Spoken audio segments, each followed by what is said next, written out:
정치 고수다. 오늘은 더불어민주당 전현희 의원과 함께하겠습니다. 어서 오세요. 안녕하세요. 네, 안녕하세요. 윤석열 대통령 탄핵 심판 선고 결국 4월로 가네요. 왜 늦어집니까? 어떻게 분석하고 계세요, 의원님은? 일단 온 국민이 지켜본 명백한 내란이고 위헌 위법한 행위입니다. 그래서 너무 탄핵 사유가 명백하고 또 상식에 부합하는 그런 결정인데도 아직 판결이 내리지 않고 있는 것은 뭔가 헌재 내부의 교착 상태가 있지 않나 이런 합리적인 추정이 가능할 것 같습니다. 그러니까 의원님도 헌재가 뭔가 이상 기류가 좀 있는 거 아니냐라고 보신다는 건데 지금 많이 나오는 얘기가 뭐 5대 3 그래서 못 내는 거 아니냐라는 얘기가 있었고 뭐 한 언론 보도에 따르면 민주당 의원들 단톡방에도 그 얘기가 나왔다라고 하는데 뭐 그 가능성도 보십니까? 어떠세요? 일단 너무 명백한 탄핵 인용 사유가 있음에도 불구하고 아직까지 선고가 되지 않은 것은 뭔가 이상이 있다는 이 증명이다 생각하고요.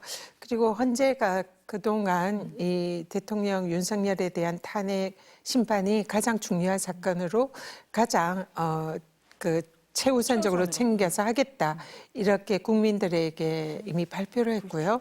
그리고 또 헌재의 선입 선출 원칙에 의하더라도 한덕수보다 먼저 탄핵 소추가 의결된 윤석열 대통령에 대한 탄핵 결정이 지금까지 미뤄지는 것은 상식에 부합하지 않습니다. 그렇기 때문에 헌재가 현재 인용파가 우리가 다수 이제라고 알고 있으니까 아직까지 인용을 하지 못하는 것은 사실상 내부에 인용을 할 수 없는 그런 상황이 발생을 했다. 그래서 그게 이제 지금 흔히 언론에서도 보도가 되고 있는 5대 3 아니면 5대 2대 1 썰 이런 게 제기가 되는데요. 이게 추론을 하자면 당연히 탄핵 인용이 되고도 남을 시간이 흘렀는데 안 하고 있는 것은 이 썰이 사실상 맞다는 게 아닌가 이런 걱정을 하고 있는 것도 사실입니다.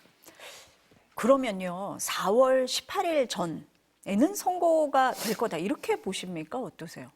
만약에 이런 이제 교착 상태가 사실이라고 가정을 한다면은 이 인용파와 기각파들이 계속 이렇게 이제 싸울 거 아닙니까? 그럼 인용파 입장에서는 이 기각이 될 경우를 대비해서 탄핵 선고를 할 수가 없는 거죠.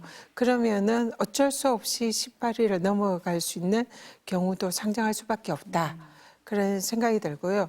그게 이제 만에 하나 그게 아니라 현실적으로 실질적으로 뭐 약간의 절차적인 문제 때문에 이 늦춰진다고 할 때는 적어도 다음 주 정도는 늦어도 이번 주에는 탄핵 결정이 있지 않을까 이런 기대는 하고 있습니다.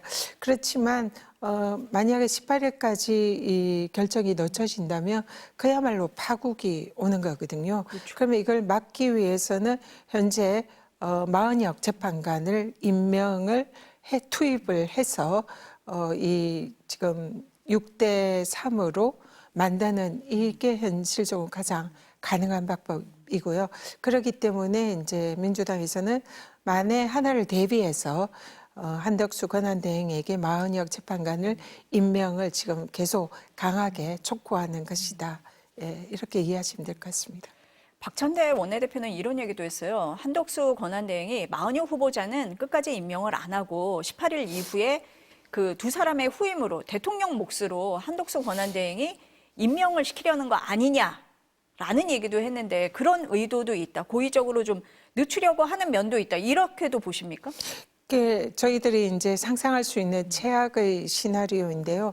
애초에 헌법재판관 3인 중에 2명만 임명을 하고 40여 재판관을 임명하지 않은 것은 처음부터 3명의 그 보수 재판관들로 해서 그 탄핵 기각에 힘을 싣는 그런 인원을 확보하려고 한 게 아닌가 이런 이제 의문마저 드는 거예요. 그래서 그게 사실이 아니라면 현재는 하루빨리 탄핵 인용 결정을 내주기를 바라고요.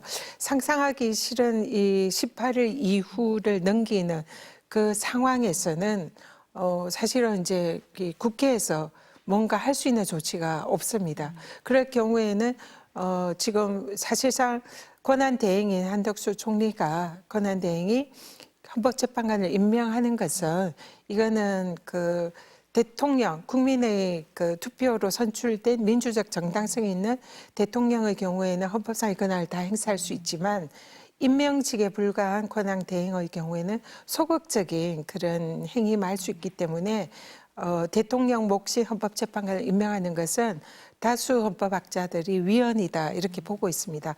그럼에도 불구하고 한덕수 대행이 그동안 많은 위헌 행위를 해왔기 때문에 위헌을 무릅쓰고 헌법재판관 2명을 임명하는 그런 악수를 둘 수도 있는 가능성도 여전히 대비해야 된다 생각하고요. 그런 경우에는 이제 윤석열 대통령이 다시 복귀하는 그런 최악의 시나리오도 저희들은 미리 예측하고 준비하지 않을 수 없는 그런 아주 위기 상황이다. 예, 그렇게 말씀드립니다. 그럼 법률가적 입장에서 보실 때는 대통령 권한대행이 헌법재판관을 임명하는 것은 위헌이다 이렇게 보시는 겁니까? 다수 헌법학자들이 이 대통령 권한 대행의 경우에는 대통령의 모든 권한을 행사할 수 있는 것이 아니라 소극적으로 아주 제한된 범위에서 행사할 수 있다. 이게 다수설이거든요. 근데 대통령 몫인 헌법재판관을 임명하는 것은 적극적인 행위이기 때문에 임명하는 것은 위헌이다. 이렇게 보는 거죠. 지금 뭐가 됐든 간에 어쨌든 18일을 넘기게 되면은 굉장히 혼란스러운 상황으로 갈 수밖에는 없는 거네요. 사실상 파국으로 봐야죠. 일단 헌정 질서가 마비되고 중단되는 그런 상황이고, 그리고 만약에 위헌을 무릅쓰고 한덕수 대행이 헌법재판관 2명을 임명하는 경우를 상정하면 탄핵 기각 결정을 이렇게 만들어내서 윤석열이 다시 대통령으로 복귀하는 그런 상황이 올 수 있고, 그러면은 가장 먼저 할 일이 뭐냐 이럴 때 대부분의 국민들이 상상하는 제2의 계엄을 또 선포할 수 있다. 그리고 다시 내란이 이제 발생할 수 있다. 그때는 또 이번에 뭐 국민의힘에서 위헌정당 해산 뭐 운운하는데 그런 상황이 헌법재판관을 이미 확보한 상황에서는 현실화될 수 있다. 그래서 국회를 무력화하고 사실상 대한민국이 뭐 이런 후진국가 같은 그런 쿠데타나 계엄이 상시화되는 그런 나라로 전락할 위험도 있다. 이렇게 이제 최악의 시나리오를 추정을 하고 있는 거죠. 헌재 안에서 무슨 일이 일어나고 있는지 저희가 사실 정확히 모릅니다. 그러다 보니까 이제 온갖 이런 추측을 하게 되는 상황인데요. 이게 늦어지니까 헌법재판관들이 법리가 아니라 정치적 고려를 하는 거 아니냐, 뭐 이런 비판과 해석도 나왔거든요. 그 중에 하나로 지난달 26일이죠. 지난 26일에 이재명 대표의 무죄 선고. 그 영향이 있는 건 아니냐, 이런 시각에 대해서는 어떻게 보십니까? 먼저 헌법재판관들이 아직도 법과 양심에 따라서 헌법을 수호하는 그런 것을 책임감을 가지고 있다. 이렇게 믿고 싶습니다. 그래서 간곡히 빨리 결정을 내려주시기를 진짜 부탁드리고요. 이재명 대표의 재판관은 헌법재판관은 사실상 무관합니다. 그렇죠. 네, 사실 그렇기 그렇죠. 때문에 이재명 대표의 재판이 이제 국민의힘 일각에서는 빨리 선고를 해달라. 그래서 마치 윤석열 대통령이 탄핵이 기각이 될 것이다 이런 기대를 하고 있는 듯이 보이는데요. 제가 생각하기에는 이재명 대표의 재판이 사실상 영향을 미치지 않지만 만약에 헌법재판관들이 정무적이거나 정치적 판단을 한다고 가정할 때에는 이재명 대표의 무죄 결정으로 사실상 그동안 탄핵 기각이나 뭔가 절차적 문제 제기로 기울었던 재판관들이 오히려 탄핵 인용 쪽으로 마음을 돌리는 하나의 촉매제가 될 수 있지 않을까 그렇게 생각을 합니다. 어쨌든 헌재 선고가 일찍 안 나오니까 지금 여러 가지 지금 추측을 하게 되는 것 같습니다. 박찬대 원내대표가 내일까지 40여 후보자 임명하지 않으면 중대 결심한다고 했는데 그 중대 결심이 뭡니까? 탄핵입니까?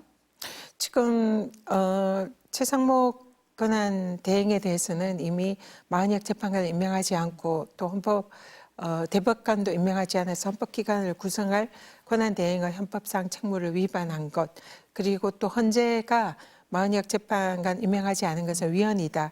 이런 결정을 한 것에 대해서 명백한 위헌 행위를 했기 때문에 민주당에서 탄핵 발의를 했습니다. 근데 이것은 정무적이나 정치적 고려가 아니라 헌법을 수호해야 하는 것이 권한 대행의 제1의 책무입니다. 대통령이 선서를 할 때도 나는 헌법을 준수하고 이렇게 시작을 하는 거거든요. 그래서 그런 헌법상의 책무를 다하지 않은 그 책임을 묻는 것은 국회의 당연한 책무다 이렇게 생각하고요.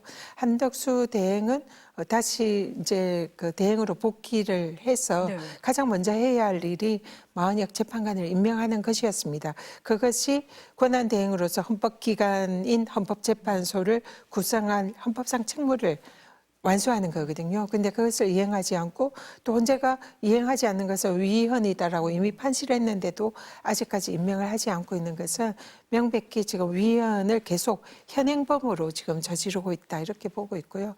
그래서 더 이상 민주당이 이런 위헌 행위에 대해서 헌법을 수호할 책무가 있는 공적 그런 기관으로서 더 이상 자시할 수 없다. 이런 경고를 분명히 한 것이고요. 만약에 이제 경고한 시간 내에 만약 재판관을 임명하지 않으면 국회가 해야 할 일을 하겠다. 그런 경고라고 생각합니다. 지금 내일까지 임명하라라고 말씀을 하셨는데 물론 뭐 내일이라는 게 빠른 시일 안에 하라라고 받아들일 수 있는 측면도 있을 것 같고 또 하나는 뭐 마흔여욱 후보자가 이제 임명이 됐을 경우에 변론 제기가 될 수도 있잖아요. 그 시한까지 염두에 두고 계신 겁니까? 저희 민주당 지도부로서는 당연히 헌법재판관들이 상식적이고 합리적인 분들이기 때문에 그 임기 만료 전까지는 판결 선고를 할 거다 이렇게 생각을 합니다. 그러나 최악의 경우를 저희들은 대비하고 준비를 할 수밖에 없습니다. 그럼 최악의 경우에 마흔여욱 재판관 임명하지 않고 그리고 재판관들의 임기가 만료해서 헌정 질서가 중단되는 마비되는 그런 사태가 오기 전에 국회가 할 수 있는 조치 이런 것이 필요하다 생각하고요.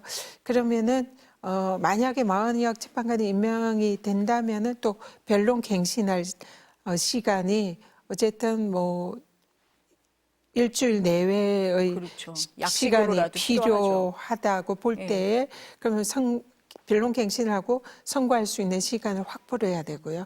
그렇기 때문에 사실은 4월 1일도 늦다고 생각합니다. 하루 빨리 즉시 당장 임명하라는 게 저희들의 요구고요.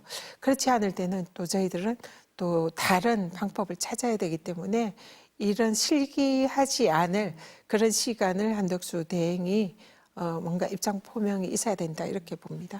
그 초선 의원 모임에서 그 뭐 헌법재판관을 임명하지 않으면 국무위원 모두를 탄핵할 수도 있다라고까지 얘기를 했잖아요. 뭐 지금 의원님이 말씀하신 최악의 경우를 상정해서 한 얘기다라고 보십니까? 지도부는 조금 또 생각이 다른 면도 있는 것 같은데요. 어떻습니까? 초선 의원들께서 지금 헌정 질서가 마비되고 사실상 파국이 올 수도 있는 아까도 말씀드렸지만은 최악의 시나리오는 정말 생각하기도 싫은 그런 상황이잖아요. 그런 것을 막기 위해서 초선 의원들이 할 수 있는 그런 이제 그 입장을 발표를 했다 그렇게 생각합니다. 근데 그 내용은 일단은 지도부랑 상의를 한 내용은 아니고요. 저희들도 모르고 있었습니다. 그래서 그게 뭐 국민의힘에서 주장하는 이재명 대표가 뭐 사실상 뭐 배후 조정을 했다는 식의 이런 것은 터무니없는 주장이고 사실상 허위사실 유포입니다. 그래서 민주당의 초선 의원들이 반박 기자회견을 했고요. 초선 의원들이 자발적으로 지금 걱정되는 국정에 대해서 의지를 표명을 한 거지 지도부와는 무관하다는 것을 얘기를 했고요. 사실상 이것은 초선 의원들에 대한 그리고 또 거기에 관련되어 있는 뭐 이재명 대표나 김어준 네.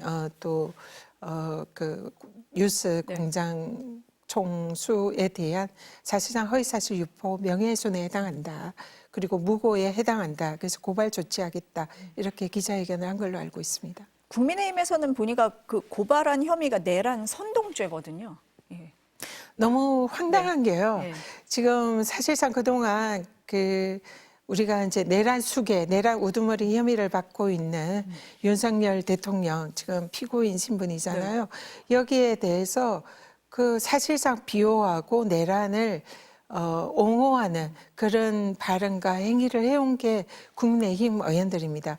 또 계엄 해제를 방해한 그 사실상 참여하지 않은 것도 일부는 참여했지만 그것도 국민의힘 의원들이고요.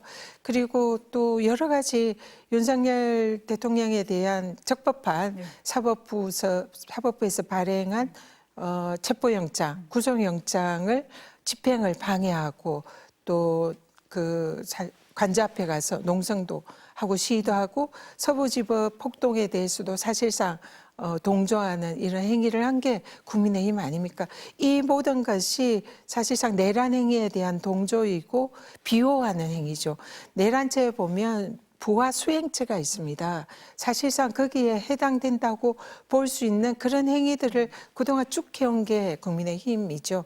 그래서 국민의힘 이야말로 저희들이 내란의 힘당이라고 이렇게 표현할 정도로 사실상 내란 동조 정당인데 그런 정당이 지금 내란을 진압하고 국정질서, 헌정질서를 수호하려는 정말 안간힘을 다하고 있는 민주당 의원들에 대해서 내란죄의 누명을 씌우는 거야말로 이거는 자가당착이고 전형적인 내로남불이다. 그래서 참으로 어처구니가 없는 그런 일이다 이렇게 생각합니다. 그 민주당에서 후임 헌법재판관을 임명하지 않을 경우에 임기를 자동으로 6개월 연장하는 법안이요. 그 법안을 뭐 추진을 하시는 겁니까? 당내에 조금 의견이 갈리는 상황입니까? 어때요? 지금 신중해야 한다. 그는 이제 사실상 그 최악의 경우를 상정해서 해야 되는 거 아니냐 이런 일부 의견이 있는 것도 사실이고요. 또 한편으로는 지금 만약에 4월 18일에 2명의 재판관이 임기가 종료해서 그분들이 이제 떠나게 되면 6명의 현재 재판관밖에 남지 않은데 그러면은 그걸로 지금 뭐 탄핵을 할 수 없는 그런 이제 헌정 마비 상태가 발생을 합니다. 이런 거에 대비해서 사실상 그 우리 MBC의 박문진 이사들의 경우에도 규정에 임기가 종료하더라도 후임자가 임명될 때는 그 직무를 계속할 수 있다. 이런 규정도 있거든요. 그리고 또 해외 사례를 볼 때에 헌법재판 제도를 두고 있는 독일이라든지 스페인이나 이태리 이런 나라의 경우에도 마찬가지로 헌법기간 임기가 종료하더라도 후임자가 선출될 때까지는 직무를 수행할 수 있다는 그런 규정들이 있습니다. 그렇기 때문에 고육지책으로 이제 이런 이제 입법을 저희들이 생각을 하는 건데요. 오늘 법사위에 그 관련 법안이 회부가 됐습니다. 근데 아직 여러 가지 이제 신중히 판단하자는 이런 당내 의견도 있는 만큼 오늘 법사위에서 심의는 아직 하지 않고 일단 회부만 한 상태로 현재는 그렇게 진행되고 있다는 말씀드립니다. 어쩔 수 없는 상황에서 논의를 할 수밖에 없는 그런 상황이다. 그렇지만 검토는 좀 해보겠다. 이런 저희들이 말씀이시네요. 절박한 네. 마음으로 네. 국회에서 합법적으로 할 수 있는 모든 일은 다 하겠다는 게 현재 저희 민주당의 각오입니다. 민주당에서 마은혁 후보자 내일까지 임명하라 이렇게 말씀을 하셨는데 내일 국무회의 있거든요. 혹시 이 내용이 논의가 될 수도 있다. 이렇게 보십니까? 어떠세요? 만약에 그 통상의 상식적인 국무회의라면 지금 마은혁 재판관 임명에 관해서 논의하고 임명 결정을 하지 않을까 이렇게 생각을 하는데 그동안 한덕수 대행이 해온 그런 이제 여러 가지 모습을 볼 때에 기대는 사실은 그렇게 크지는 않습니다. 그리고 또 뭐 상법 국회에서 이제 통과가 된 네. 그것을 거부권을 행사를 하는 것을 논의를 한다 이런 얘기가 있는데요. 제발 좀 정신 차렸으면 좋겠습니다. 이번 상법도 주주들의 권한을 좀 더 강화하자는 내용으로 사실상 그동안 뭐 윤석열 대통령이나 국민의힘 또 정부 쪽에서 추진했던 내용입니다. 그걸 이제 와서 또 그걸 거부권을 행사를 하겠다는 것은 주주들에 대한 이 모독이고 주주들의 권리 침해다 이렇게 생각합니다. 의원님 말씀 쭉 들어보니까 어쨌든 헌재가 빨리 선고를 해야 국민 불안과 혼란이 없어진다. 이렇게 보시는 것 같습니다. 네, 이번 주 내로 네. 꼭 헌재가 국민들의 기대에 부합하는 합리적인 결정을 해주시기를 간곡히 부탁드립니다. 네, 오늘 말씀 여기까지 듣겠습니다. 감사합니다. 고맙습니다.